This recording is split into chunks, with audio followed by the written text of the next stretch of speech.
For long do we contemplate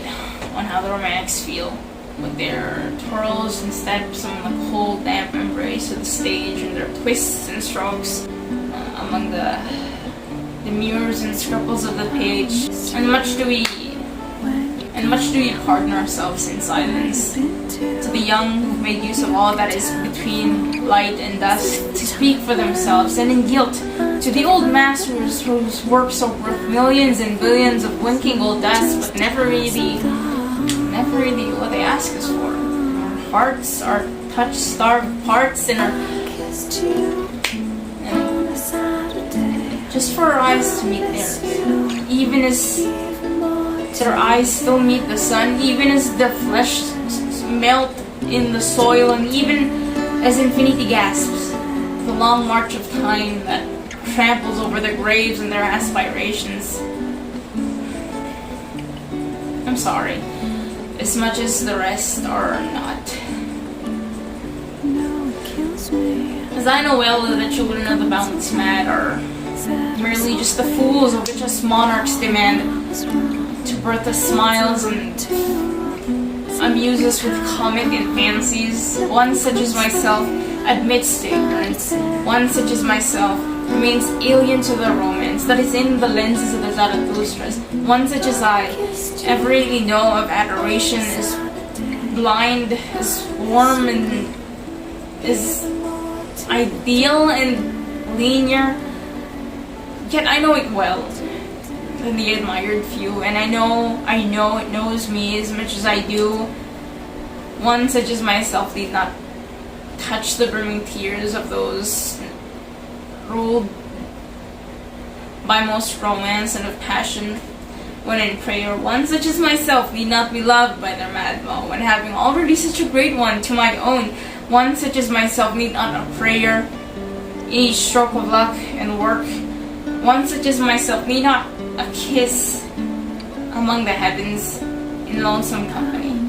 One such as myself need not see God in each breath that I take. Now as I make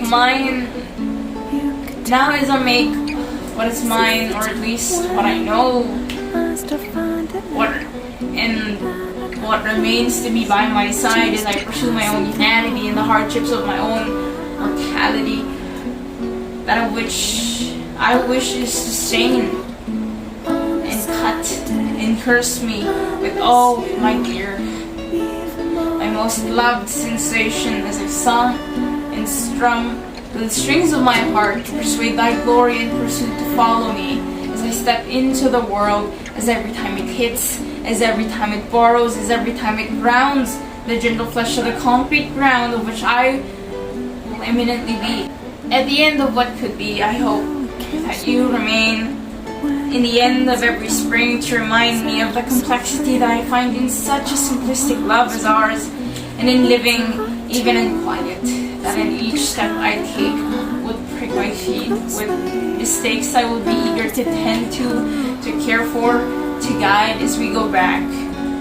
to the light of hope that hide among the flowers in the dampest meadow we call home. Oh, and I wish, and I hope, and I pray that others be blessed to see such a love as ours, that they too feel life in each short breath and most nostalgic of strains and sighs we can't help but let go. So, pardon me if I do not feel such raging seas as these artisans and romantics and the old masters do, as I am more than enough blessed by the skies with brimming faith and filling warmth in the mere steps that I take. So pardon me if I am not sorry of the absence of doubt, of gambles, of ratings, of the phantom stars aligning when the sun shines its light onto me, of the most simplest yet most sturdy bow among many. So pardon me if I don't, as I gaze lovingly at the skies and at the scenes that reflect the path that is the least most sung, the least most in mind, and the least most taken by the most adored, as I am happy with the most known hardships taken to appoint me again and again, as I am not lonely, as I am not tragic, and as I am destined for Abby, along the hope I've known most of them with the fate of each child of the boundless mad ever had and does. As it sees me most purely, and I most readily.